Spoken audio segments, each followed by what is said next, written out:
You must have seen in a movie which is तारे जमीन पे, जहाँ पे ईशान अवस्थी नाम के जो बच्चा होता है उसे डिसलेक्सिया हो जाता है, जहाँ पे वो क्या करता है, उसको प्रॉब्लम फेस होती है। जैसे वो पी को क्यू लिखता था, हाथ हैंडल पर रखे भी साइकिल चला लेते हैं। So this is your perfection which you gain after a lot of practice. कोई चीज़ हमारे दिमाग में अचानक से आ जाती है। फॉर एग्जाम्पल, मैं कोई प्रॉब्लम में फंसी हुई हूँ और अचानक से मुझे उसका सोल्यूशन याद आता है। That is what known as your insight learning. Let's suppose तुम मुझे याद दिला रहे हो, तुम एक बार मुझे दिखाया कि मैम ऐसे ही तो बनता है उसको पेपर बोर्ड, ये देखिए बन गया। प्रोसेस तुम लोगों ने मुझे एक बार दिखाया, फिर मैंने वापस से कॉपी करके बहुत बढ़िया से बोर्ड तैयार करके दिखा दिया। तो स्पॉन्टेनियस रिकवरी मतलब 2 महीने मैं भूल गई कंप्लीटली पेपर बोर्ड बनाना, लेकिन एक बार मुझे तुम दिखा दो तो मुझे वापस याद हो जाएगा। हम लोगों ने यहाँ पे लर्निंग कैसे की, हमारी जो लर्निंग है अफेक्टेड होती है हमें कौन से टाइप का रीइंफोर्समेंट। जय हिंद everyone, this is Savi and आप सभी की ह्यूमैनिटीज एजुकेटर। आई होप तुम लोग बहुत अच्छा कर रहे होगे। एंड आज के इस वीडियो से हम लोग स्टार्ट करने वाले हैं साइकोलॉजी का chapter number 5 which is learning. देखो, कुछ लोगों की बुक में 6 भी दिया हुआ है, पुराना बुक है, न्यू बुक है, सो कंफ्यूज नहीं होने का। चैप्टर 6 और 5 किसी का हो सकता है 6, किसी का हो सकता है 5, so no need to be worried about it. Let's focus on the chapter. So देखो, लर्निंग का चैप्टर क्या है एंड इन डिटेल हम लोग क्या चैप्टर में पढ़ने वाले हैं, ये हम लोग स्टार्ट करें। Okay, generalisation and discrimination. Generalisation मतलब एक एग्जांपल से समझो, टीचर का एग्जांपल सपोज करना तुम, ठीक है।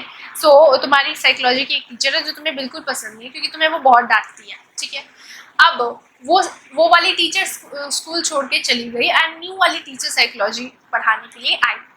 एंड अब ये वाले टीचर भी तुम्हें मोस्ट पॉसिबली ये वाले टीचर भी तुम्हें तो वो तुम्हें रोज डांटती नहीं है, बुली नहीं करती जैसे पहली वाली टीचर करती थी, वो तुमसे अच्छे से बात करती है, बट फिर भी तुम्हें वो टीचर पसंद नहीं आती है। And that is what known as your generalisation. यानी कि तुम एक फिनोमेनन पे रिस्पॉन्ड कर रहे हो सिमिलरली, यानी कि phenomenon of responding similarly to similar stimuli is known as generalization। जरूरी नहीं है कि वो वाली टीचर जैसे ही ये वाली टीचर हो, बट फिर भी हम लोग ऐसा ही बिहेव करते हैं, ऐसा ही रिएक्ट करते हैं, ऐसा ही रिस्पॉन्स करते हैं। That is what known as your generalisation. Whereas discrimination इसका टोटली ऑपोजिट होता है। यानी कि फॉर एग्जाम्पल, कोई एक मैन है, ठीक है, बड़े बड़े मुस्टैचेस होते हैं, मूंछ होते हैं, ठीक है, एंड उसके बड़े बड़े बाल होते हैं और बड़ा सा कोट पहना होता है वो व्यक्ति, वो मैन, ठीक है, एंड वो तुम्हें बहुत ज़्यादा स्ट्रेंज लगता है, ठीक है। And that person is like, जब भी तुम उस स्ट्रेंज पर्सन को देखती हो तुम डर जाती हो, ठीक है।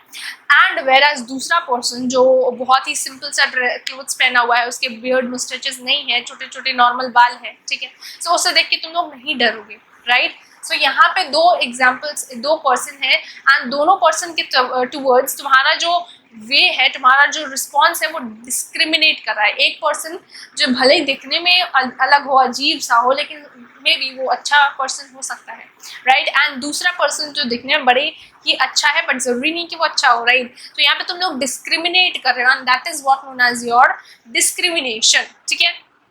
नेक्स्ट है हमारा बहुत important spontaneous recovery. Spontaneous recovery जो है, इसका मतलब क्या होता है, देखो, हम लोग कोई लर्नड बिहेवियर है या लर्नड रिस्पॉन्स है वो हम लोग भूल जाते हैं।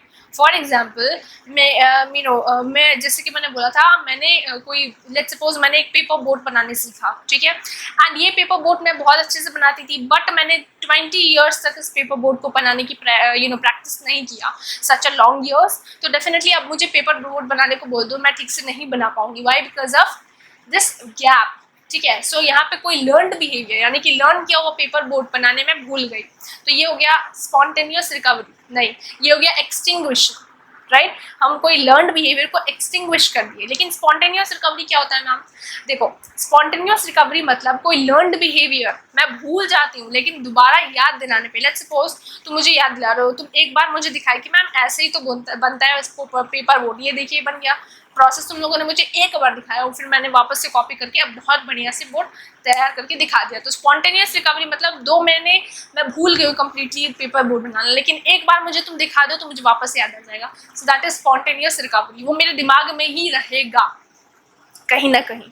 सो यहाँ पे देखो, इस इमेज से समझ में आएगा, कोई लर्नड बिहेवियर है, कोई बिहेवियर जो मैंने बहुत स्पीड में लर्न किया, लर्न करने के बाद अगर मुझे तुम कोई रीइंफोर्समेंट ना दो या उसकी कोई प्रैक्टिस में बहुत टाइम तक नहीं करी हूँ, तो वो लर्न बिहेवियर धीरे धीरे धीरे धीरे नीचे जा रहा है एंड फिर एक्सटिंग्विश हो चुका है। लेकिन वापस से अगर तुम वो लर्न बिहेवियर, वो याद किया हुआ चीज़ मेरे सामने दिखाओ मुझे, तो वापस से मैं वो लर्न करूँगी, यानी ये वापस ऊपर की तरफ जाएगा। So this is your spontaneous recovery. Next आ जाए हम नेक्स्ट पोर्शन पे, which is observational learning. So यहाँ तक हम लोगों ने पूरा कंप्लीटली डिस्कस कर लिया what is classical conditioning, what is operant conditioning. Okay, and now we are going to observational learning. ठीक है, सो ऑब्जर्वेशनल लर्निंग की बात करें, सो इट इज लाइक मैं कोई चीज़ ऑब्जर्व करके सीखती हूँ। ठीक है, पहले के टाइम में ऑब्जर्वेशनल लर्निंग को इमिटेशन कहा जाता था। बैंड्यूरिया और उनके कुछ कलीग्स थे जो साथ में ऑब्जर्वेशनल लर्निंग को समझने की कोशिश करें, एंड उनके हिसाब से ऑब्जर्वेशनल लर्निंग मतलब हम अपने समाज से, अपने सोसाइटी के मेंबर से बहुत सी चीज़ें सीखते हैं, and that is what known as social learning. So observational learning पहले इमिटेशन कहलाता था, फिर इसको हम लोग सोशल लर्निंग बोले, एंड उसके बाद हम लोग उसे क्या बोले, मॉडलिंग बोले। मॉडलिंग मतलब मैं जैसे कि गर्ल्स होती हैं अपनी मम्मी को मेकअप करते हुए देखती हैं तो वो सीख जाती हैं। ठीक है, वो देख के सीख जाती हैं, दैट इज इमिटेशन। मैंने कॉपी किया किसी के बिहेवियर को, सो that is imitation. So that is modelling. Okay, so imitation, social learning and modelling, ये तीनों एक ही चीज़ के नाम है बट डिफरेंट कॉन्टेक्स्ट में, ध्यान रखने वाली बात है। अब यहाँ पे बैंड्यूरा ने बहुत इंपॉर्टेंट बोबो डॉल एक्सपेरिमेंट शो किया है जिसके बारे में हम लोग डिस्कस करने वाले हैं। सो बोबो डॉल का एक्सपेरिमेंट क्या होता है, वो कुछ ग्रुप ऑफ स्टूडेंट्स को लेते हैं, ग्रुप ऑफ स्टूडेंट्स जिनको वो 5 मिनट्स के ड्यूरेशन का एक फिल्म दिखाते हैं।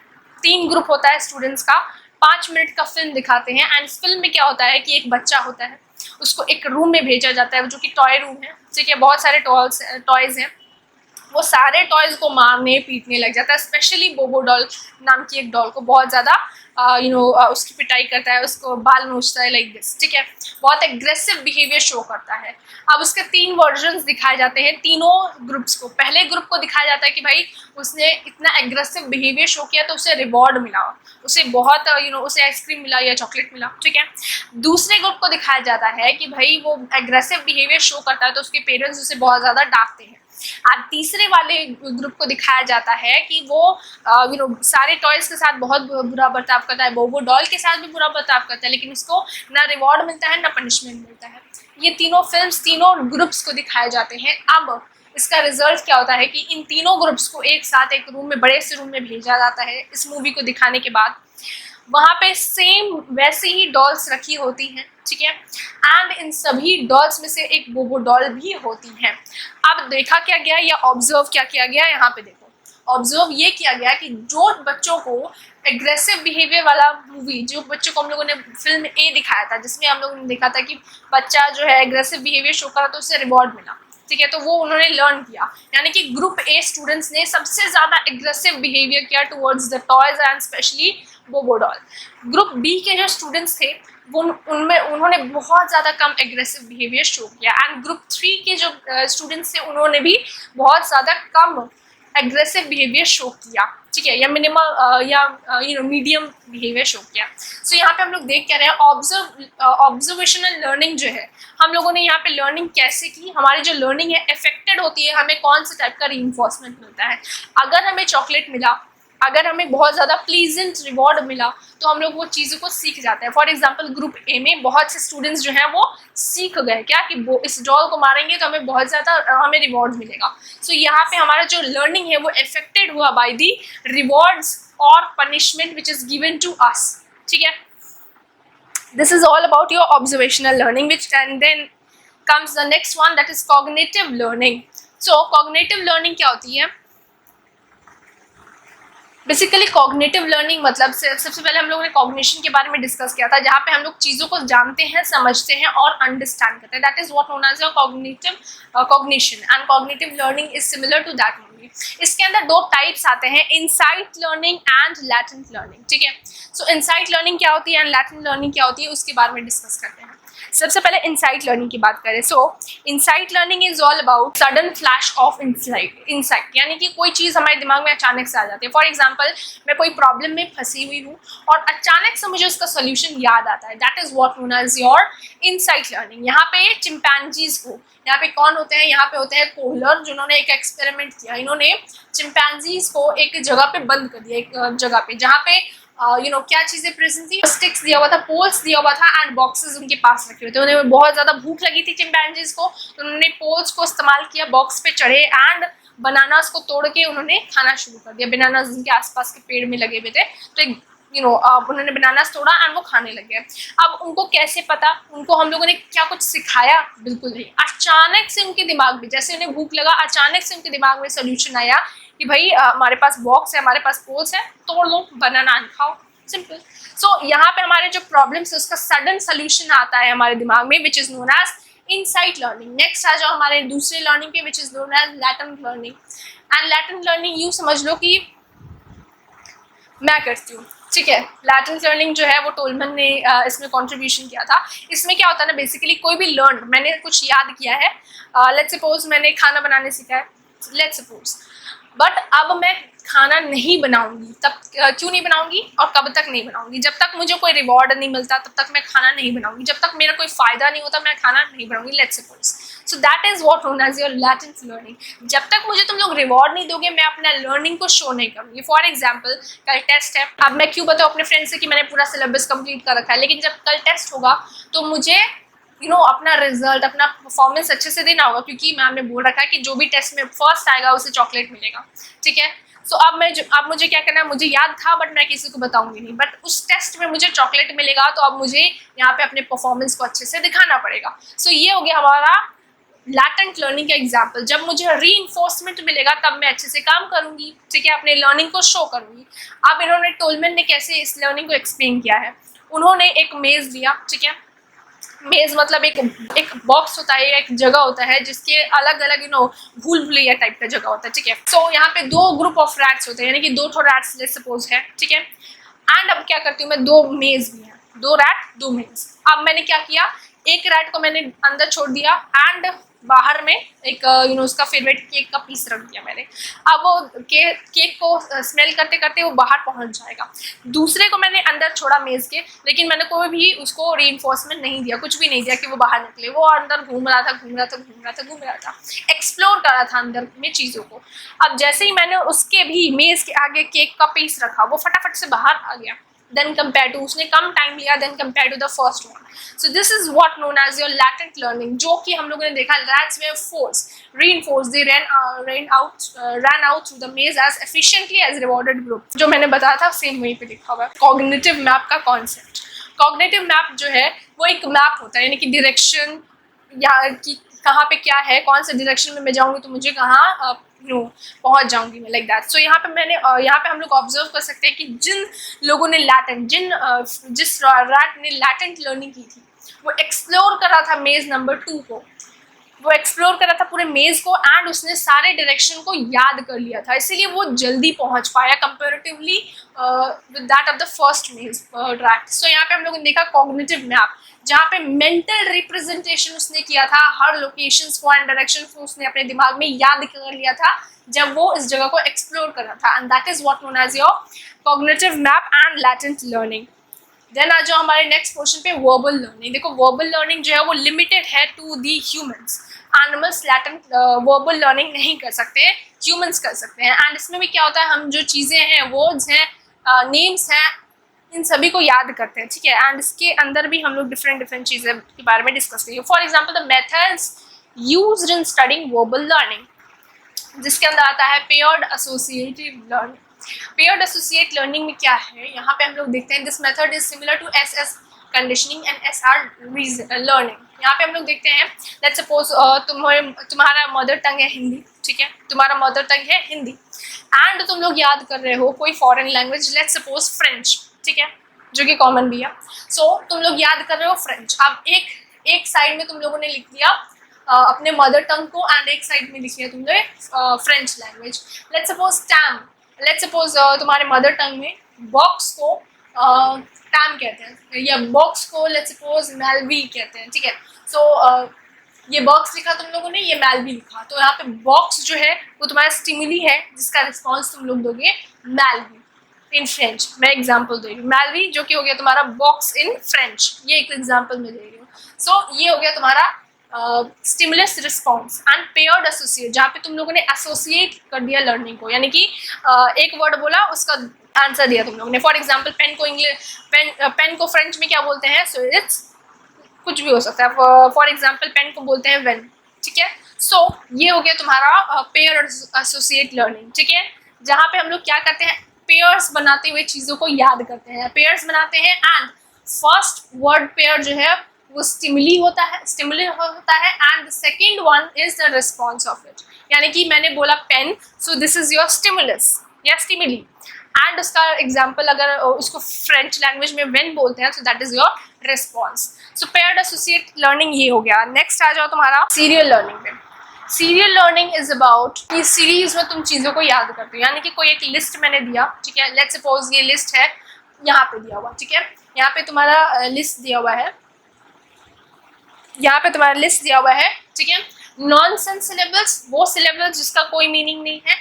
अनफेमिलियर वर्ड्स, जिन वर्ड्स को तुमने कभी सुना भी नहीं होगा। And familiar words. अब इन तीनों लिस्ट को या एक ही लिस्ट में मैंने या ये लो 3 लिस्ट बना दिया मैंने, ठीक है, लिस्ट 1, लिस्ट 2, लिस्ट 3। अब ये तीनों लिस्ट को तुम्हें याद करना है। अब कैसे याद करना है? सीरियल वाइज, नंबर वाइज तुम्हें याद करना है। पहले ये, फिर ये, फिर ये, फिर ये, लाइक दिस तुम्हें याद करना है। अब डेफिनेटली ये तुम्हारे लिए थोड़ा सा कॉम्पिटिटिव होगा, तुम्हारे लिए थोड़ा सा ये हार्ड होगा, बट तुम्हें ये कंप्लीट करना है। And this task and this process is what known as your serial learning, जहाँ पे तुम्हें कैसे तुम लोग लर्न कर रहे हो लिस्ट ऑफ वर्बल वर्ड्स को या आइटम्स को, that is what known as your serial learning. And यहाँ पे फर्स्ट का एग्जाम्पल दिया, फर्स्ट मतलब paired associate learning. For example stimuli है जेन, तो उसका रिस्पॉन्स है डेम, टाइम, डिव, लैम्प। सो ये सारे स्टिमुलस हैं, ये सारे रिस्पॉन्स हैं, and that is known as your pair associate learning. Stimulus response, ठीक है, so that is the part. Then comes the next portion which is free recall. Free recall मतलब वो सेम लिस्ट मैंने ले लिया तुम्हारा, list 1, list 2, list 3, and in तीनों list को तुम्हें फ्री तरीके से याद करना, मतलब कोई नंबरिंग वाइज नहीं, जितना नंबर तुम्हें याद हो सकता है, जैसे तुम याद करना चाहते हो वैसे तुम याद कर सकते हो, मतलब ऑल्टरनेटिव तरीके से, लाइक दैट, ओके। यानी कि पहले तुम लोग ये वर्ड याद कर सकते हो, टॉज, फिर ये कॉज, कग, मप, मतलब उल्टे तरीके से याद कर सकते हो, या जो भी तरीके से तुम्हें याद हो वैसे कर सकते हो, लाइक दैट। ये हो गया तुम्हारा फ्री रिकॉल। देन आता है तुम्हारा डिटर्मिनेंट्स ऑफ वर्बल लर्निंग, यानी कि वर्बल लर्निंग में क्या चीज़ें इंपॉर्टेंट रोल प्ले करती हैं, यानी कि जो भी तुम याद कर रहे हो उसको तुम कितना अच्छे से मीनिंग प्रोवाइड कर रहे हो, ठीक है। जो तुम याद करते हो उसको मीनिंग प्रोवाइड अगर अच्छे से किया जाए तो तुम्हारे दिमाग में वो याद हो जाता है, ठीक है।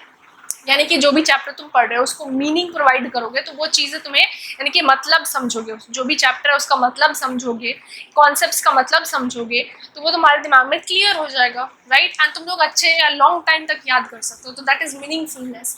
लेंथ, अब जो भी चीज़ तुम्हें याद करने को मिली है वो बहुत ज़्यादा, तुम्हें उसके हिसाब से टाइम चाहिए होगा, ठीक है, तो लेंथ इज इंपॉर्टेंट है। And determinants means these all are determinants, length, meaningfulness. And एक है तुम्हारी कैटेगरी क्लस्टरिंग। बाउसफील्ड ने 60 वर्ड्स के लिस्ट बनाए थे, जिसको डिवाइड किया फर्दर 15 वर्ड्स में। एक लिस्ट था 60 वर्ड्स का, उसको डिवाइड किया 15 वर्ड्स में, एंड देन उसको 4 सिमेंटिक कैटेगरीज में डिवाइड किया, यानी कि एक कॉलम नेम्स का, एक कॉलम तुम्हारा एनिमल्स का, एंड एक कॉलम तुम्हारा हो गया वेजिटेबल्स का। अब जब ये तुम्हारा 60 वर्ड्स का लिस्ट था तो तुम्हें डिफिकल्ट लग रहा था याद करने में। जैसे ही मैंने उसे 15 वर्ड्स को बनाया तो तुम्हें थोड़ा सा रिलीफ फील हुआ। जैसे ही मैंने ये बॉक्स बना के दिया जहाँ पे तुम्हारा नेम्स लिखा हुआ है, एनिमल्स लिखा हुआ है, प्रोफेशन लिखा हुआ है, एंड वेजिटेबल्स लिखा हुआ है, डिवाइड करके, तो तुम्हें आसानी से याद हो जाएगा चीज़ें। यानी कि यहाँ पे याद क्या बताया हुआ है कि तुम्हारा जो इन्फॉर्मेशन है वो अगर ऑर्गेनाइज तरीके से कैटेगरीज के फॉर्म में बनाया जाए, clusters like that, so this will be very very easy for you to learn, ठीक है। Then comes your next part, concept learning. Concept learning is about जहाँ पे हम कॉन्सेप्ट बनाते हैं। कॉन्सेप्ट मतलब क्या होता है, बेसिकली ऑर्गेनाइजेशन, या कंसेप्ट और कैटेगरी जो है वो बिल्कुल सेम ही होते हैं या सिमिलर होते हैं, ठीक है। अब इसके एग्जाम्पल ले लो, एनिमल्स। एनिमल्स के एग्जाम्पल क्या होते हैं, एनिमल्स की कैटेगरीज में क्या क्या होती हैं। Animals means cow, buffalo, dog, pigeons etcetera, ठीक है। सो ये सारे एग्जाम्पल्स हो गए तुम्हारे एनिमल्स के कंसेप्ट या एनिमल्स के कैटेगरी के अंदर, ठीक है। कैटेगरी और कंसेप्ट का एक और एग्जांपल ले, so it can be your fruits name, ठीक है, फ्रूट्स का category which can include mango, Apple, banana etcetera, pomegranate, ठीक है। सो ये हमारे कैटेगरीज होते हैं। कैटेगरीज में या कंसेप्ट्स में हम लोग क्या देखते हैं, basically it is about this is used to refer to number of objects and events. So number of objects जो होते हैं उसको हम एक ग्रुप में डिवाइड कर देते हैं, उसको ऑर्गेनाइज कर देते हैं, यानी कि कोई भी इंफॉर्मेशन को हम लोग ऑर्गेनाइज कर देते हैं, ठीक है, एंड उसको एक ग्रुप दे देते हैं, उसका एक नाम दे देते हैं kind of. So that is your concept, ठीक है। जैसे कि मैंने एग्जाम्पल्स तुम्हें बताया जो तुम्हारे बुक में लिखा हुआ है, जिसके भी जो भी एनिमल्स हैं या जो भी ऑब्जेक्ट्स हैं उसके सिमिलर कैरेक्टरिस्टिक्स होता है तो उसे हम लोग के सिमिलर कैरेक्टरिस्टिक्स होता है तो उसे हम लोग एक ग्रुप में डाल देते हैं, that is known as your concept और कैटेगरी। इस कंसेप्ट और कैटेगरी के दो टाइप्स होते हैं, further artificial, natural. So artificial is about जहाँ पे हम लोग क्या करते हैं, हम लोग देखते हैं कि जो कॉन्सेप्ट्स हैं वो बहुत ज़्यादा अच्छे से डिफाइंड होते हैं, ठीक है, वेल डिफाइंड होते हैं, एंड जो रूल्स एंड रेगुलेशंस है वो भी बहुत अच्छे से स्टैब्लिश्ड होते हैं।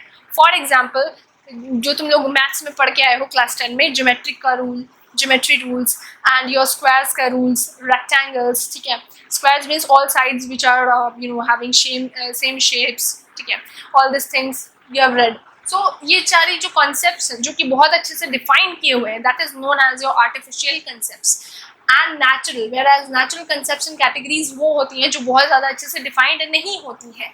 न्यूमरस फीचर्स, अब इसके एग्जांपल ले लो, फॉर एग्जांपल नेचुरल कैटेगरी के, सो वो हो गया तुम्हारा वर्ल्डली प्रोडक्ट्स, जैसे कि हमारा होता है human artefacts such as tools, clothes, houses etcetera, तो उसके कुछ रूल्स रेगुलेशंस नहीं होते हैं, right. So this is what known as your natural concepts.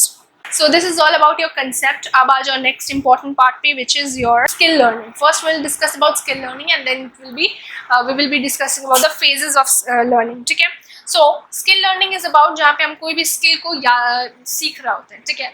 Skill is about कोई भी ability. It is an ability to perform complex task smoothly and efficiently. कोई भी कॉम्प्लेक्स टास्क होता है उसे हम कितने एफिशिएंटली एंड कितनी प्रॉपरली परफॉर्म कर पाते हैं, that is termed as your skill. And जब हम स्किल को लर्न करते हैं, दैट मीन्स किसी भी एक्टिविटी में हम उसमें परफेक्शन को हासिल करने की कोशिश कर रहे होते हैं। सो स्किल लर्निंग के कुछ फेजेस होते हैं। पहला फेज होता है जहाँ पे हम चीज़ों को सीख रहे होते हैं, समझ रहे होते हैं, जान रहे होते हैं, which is known as your cognitive phase. Second is your ऐसा फेज जहाँ पे तुम चीज़ों को अब जान गए हो, समझ गए हो, तो अब इसको प्रैक्टिस करना शुरू करते हो। फॉर एग्जाम्पल साइकिल चलाना है तुम्हें, ठीक है, तुम लोगों ने समझा कि भाई साइकिल के दो पहिए होते हैं, तुम्हें थियोरिटिकल पार्ट समझा कि भाई ब्रेक्स कौन सा है, फॉरवर्ड ब्रेक, बैकवर्ड ब्रेक्स, तो बेल कैसे बजाते हैं, देन ब्रेक कैसे लगाते हैं, कैसे बैलेंस आउट करते हैं, ये सारी चीज़ें तुम लोगों ने पहले समझी साइकिल के बारे में। पहला process, that is known as your cognitive phase. Second phase होता है तुम्हारा एसोसिएटिव फेज, जहाँ पे तुम चीज़ों को प्रैक्टिस करना, यानी कि साइकिल चलाना अब तुम लोग प्रैक्टिस कर रहे हो। तो प्रैक्टिस मतलब पापा पकड़ लेते हैं कभी कभार, तो तुम लोग ट्राई करते हो चलाने की, ठीक है, ऐसे कॉन्स्टेंटली प्रैक्टिस तुम लोग करते गए। तीसरा फेज होता है जब तुम परफेक्शन को हासिल कर लेते हो, यानी कि तुम अब आराम से चला सकते हो। मैंने तो ऐसे भी लोगों को देखा है डेफिनेटली, जो बिना हाथ पैर रखे, हाथ हैंडल पर रखे भी साइकिल चला लेते हैं। So this is your perfection which you gain after a lot of practice, which is termed as again autonomous phase, ठीक है। सो ऑटोनॉमस फेज में दो इंपॉर्टेंट चीज आती है, अटेंशनल डिमांड्स, यानी कि सबसे पहले तो तुम्हें यहाँ पे अटेंशन जो है वो रिड्यूस हो जाता है, यानी कि जो भी डिस्टर्बेंस है, डिस्ट्रैक्शंस है वो नहीं आते हैं, ठीक है। अब तुम साइकिल चला रहे हो, कोई भी आवाज़ आ रही है तो तुम अलर्टेड रहोगे, ठीक है, अपने आप तुम अलर्टेड रहोगे, तुम ध्यान रखोगे, ठीक है। सो यहाँ पे तुम डिस्ट्रैक्ट होने का गुंजाइश नहीं रहेगा, इतना प्रैक्टिस तुम्हारा हो जाता है। एंड ऑटोमेसिटी मतलब कि तुम अब अपने आप बिना, जैसे मैंने बताया, बिना हाथ हैंडल पर रखे भी साइकिल चला सकते हो, उतना परफेक्शन तुम्हें मिल जाता है। सो दिस इज योर ऑटोमेसिटी, ठीक है। सो this is all about your phases of skill acquisition. Next comes your transfer of learning, जिसका इन शॉर्ट मैं अच्छे से एक्सप्लेन कर देती हूँ। ट्रांसफर ऑफ लर्निंग मतलब जब हम लोग लर्निंग को परफॉर्म कर रहे होते हैं, कोई चीज़ को हम सीख रहे होते हैं, तो उसका हमारा इफेक्ट कैसा होता है prior learning and new learning में। फॉर एग्जाम्पल मुझे पहले से ही हिंदी आती थी, अब मैंने फ्रेंच सीखी, ठीक है। सो अब इसमें मुझे क्या बेनिफिट मिला, पहला लर्निंग और दूसरा लर्निंग में कोई रिलेशंस है। मैंने पहले हिंदी सीखा था, जो मुझे पहले से आता था, हिंदी मुझे पहले से आता था, अब मैंने फ्रेंच सीख ली, तो इसमें कुछ नई बात नहीं है, right. So that is your zero. यहाँ पे हम लोग जीरो ट्रांसफर देख रहे हैं। पॉजिटिव ट्रांसफर मतलब मुझे इंग्लिश आती थी एंड मैंने फ्रेंच सीखी, अब इंग्लिश के साथ फ्रेंच सीखने में मुझे बहुत ज़्यादा हेल्प हुई। सो प्रायर लर्निंग ने मेरे न्यू लर्निंग में हेल्प कंट्रीब्यूट किया। So that is what known as your positive transfer. Negative transfer मतलब मेरा पहला का लर्निंग और मेरे न्यू लर्निंग में डिस्टर्बेंसेस आ गई। फॉर एग्जाम्पल मैंने पहले से कोई लैंग्वेज सीखी थी, ठीक है, फॉर एग्जाम्पल मैंने पहले से अपनी मदर टंग हिंदी सीखी हुई थी, अब मैं गुजराती सीख रही हूँ। सो अब हिंदी और गुजराती थोड़ा कंट्रीडिक्टरी हो गए, right? So this is your negative transfer. So this is all about your positive, negative and zero effect. ठीक है, अब हम लोग बात करेंगे about the next part which is the general transfer, generic transfer और general transfer and specific transfer. Generic transfer और general transfer generally ना पॉजिटिव काइंड ऑफ ट्रांसफर को अपने साथ लेके रखते हैं, वेयर स्पेसिफिक ट्रांसफर जो है उसमें अंदर हमारे नेगेटिव और जीरो ट्रांसफर हम लोग देखते हैं. एक बार रीड करोगे everything will be crystal clear to you all. Okay, next comes the next portion which is factors facilitating learning. ऐसे कौन से फैक्टर्स है जो हमारी लर्निंग को फैसिलिटेट करते हैं? फॉर एग्जाम्पल पहला कंटिन्यूअस एंड पार्शियल. ठीक है, मैं स्किनर बॉक्स का एग्जाम्पल दूँ. वो रैट जो है बार बार लिवर प्रेस कर रहा है, बार बार उसे फूड मिल जा रहा है. ठीक है, सो अब वो तभी प्रेस करेगा जब उसे खाना होगा. ठीक है, एंड लेट्स सपोज अब उसका पेट भर गया तो वो नहीं दबाएगा लिवर, चाहे तुम कितना भी प्रयास कर लो, कोशिश कर लो. लेकिन ऐसा अगर मैं करूँ कि मैं वो एक बार लिवर दबाए मैं उसे खाना दे दूँ, फिर वो दूसरे बार वापस दबाए तो उसे खाना नहीं दूँ, तीसरे बार वापस दबाए फिर भी खाना नहीं दूँ, चौथे बार लिवर दबाए तब मैं खाना दे दूँ. ठीक है, पांचवें बार दबाए तब मैं खाना नहीं दूँ, छठे बार में मैं वापस खाना दे दूँ. तो यहाँ पे मैं क्या दे रही हूँ? Partial reinforcement. मैं गैप लगा रही हूँ यहाँ पे. ठीक है, मैं पार्शियली तरीके से, यानी कि कभी दे रही हूँ कभी नहीं दे रही हूँ. ठीक है, सो this is your partial reinforcement, जहाँ पे रैट जो है वो कोशिश करता रहेगा कि उसे खाना मिले. वेरएज फर्स्ट केस में जहाँ पे मैं कंटिन्यूस जब भी वो लिवर दबाता था मैं खाना देती थी, अब लिवर में लेट्स सपोज कोई प्रॉब्लम आ रही है, या लेट्स सपोज मैंने लिवर को बंद कर दिया है, अब वो जब भी लिवर दबाता है उसे खाना नहीं मिलता, दबा रहा है नहीं मिल रहा है, दबा रहा है नहीं मिल रहा है, अब वो क्या करेगा? वो दबाना ही छोड़ेगा, बोलेगा कि बस हो गया, नहीं खाना आने वाला अब, है ना? तो कंटिन्यूस रीइंफोर्समेंट वालों को जल्दी गिव अप करने की आदत हो जाती है, वेरएज पार्शियल रीइंफोर्समेंट वालों को जल्दी गिव अप नहीं करना होता है. तो क्या वो कोशिश करते रहते हैं ताकि उन्हें आखिर में रीइंफोर्समेंट वापस से मिले. So this is your difference between continuous and partial reinforcement. I hope this is clear. Next comes your motivation. यहाँ पे हम लोग क्या देखते हैं कि mental as well as physiological state. तो यहाँ पे मोटिवेशन मतलब कि तुम्हें कुछ याद करना है बट तुम्हें मोटिवेशन है ही नहीं, तुम्हें ज़रूरत ही नहीं है, तो तुम वो काम क्यों करोगे? लेट्स सपोज अभी तुम्हें भूख नहीं लगी है बिल्कुल और तुम्हारे सामने बहुत सारा खाना रख दो, तो तुम क्यों खाओगे जब तुम्हें ज़रूरत ही नहीं है खाना खाने की? तो ठीक है, अब वैसा ही तुम्हारा मोटिवेशन होता है. Motivation is just like that, it is about your need. ठीक है, जब तुम्हें ज़रूरत होती है तुम वो काम करते हो. ठीक है, सो मोटिवेशन जब तुम्हें ज़रूरत होगी खाना की तभी तुम लिवर को प्रेस करोगे, नहीं है ज़रूरत तो why you will press the liver. So that is your all about motivation. Motivation का definition is again very very important. We are going to read about motivation in the very next chapter of yours, memory के chapter में. So you are required to mark the definition of motivation again. Preparedness for learning is about कितने prepare हो तुम कोई चीज़ को याद करने में. ठीक है, लेट्स सपोज तुम्हें कुछ याद करना है, तुम उसके लिए प्रिपेयर हो नहीं, तो तुम कितना भी याद कर लो वो तुम्हारे दिमाग में नहीं घुसेगा. This is related to your preparedness for learning. Next comes the next portion which is the learner's learning style. Learner's learning का स्टाइल यानी कि हमारे जो लर्नर्स होते हैं उनके याद करने का तरीका होता है, चीज़ों को याद करने का और समझने का लोगों का अपना अपना तरीका होता है. ये जो तरीका है वो डिवाइडेड है 3 तरीकों से. पहला है परसेप्चुअल मॉडलिटी. परसेप्चुअल मॉडलिटी मतलब कि तुम्हारा reactions, biological based reactions to the physical environment.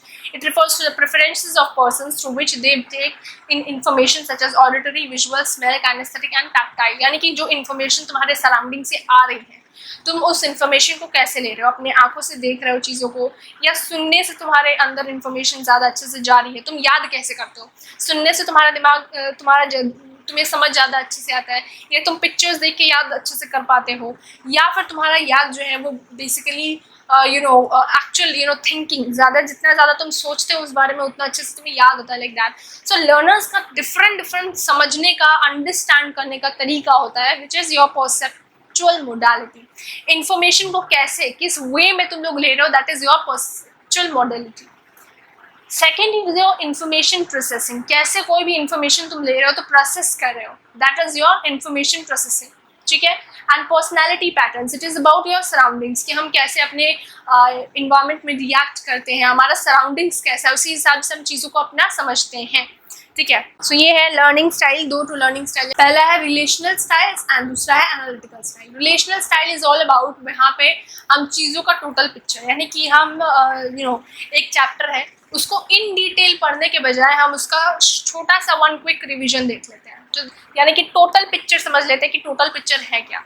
Then that is known as your relational style. And analytical style मतलब कि हम एक एक टॉपिक को अच्छे से इन डिटेल समझ रहे हैं एंड रीड करते जा रहे हैं। This is your focus on details. अभी आसानी से तुम लोग समझ जाओगे because main thing I have told you. लेकिन अगर कोई दिक्कत आता है फर्दर तो यू कैन कॉन्टैक्ट मी, मैं वापस से इसको पढ़ा सकती हूँ, ठीक है। ओके जी, नेक्स्ट हम लोग आ रहे हैं लर्निंग डिसेबिलिटी पे। देखो लर्निंग डिसेबिलिटी क्या होती है। लर्निंग डिसेबिलिटी एक हेट्रोजेनस ग्रुप ऑफ डिसऑर्डर्स होती है, मतलब डिफरेंट टाइप्स ऑफ डिसऑर्डर्स यहाँ पे होते हैं जो इंसान को हो सकते हैं। इसमें क्या होता है ना, इंसान को प्रॉब्लम फेस करना होता है, वो चीज़ों को याद नहीं कर पाता, वो रीडिंग परफॉर्म नहीं कर पाता, वो रीड नहीं कर पाता, वो लिख नहीं पाता, वो बोल नहीं पाता, वो रीजनिंग नहीं कर पाता, थिंकिंग नहीं कर पाता, मैथमेटिकल एक्टिविटीज को नहीं कर पाता, तो वो व्यक्ति को कोई लर्निंग डिसेबिलिटी होता है, ठीक है। ये सिम्टम्स हम लोग स्पेसिफिकली डिस्कस करेंगे। सो this is about your definition of learning disabilities. Is again very important exam first view से।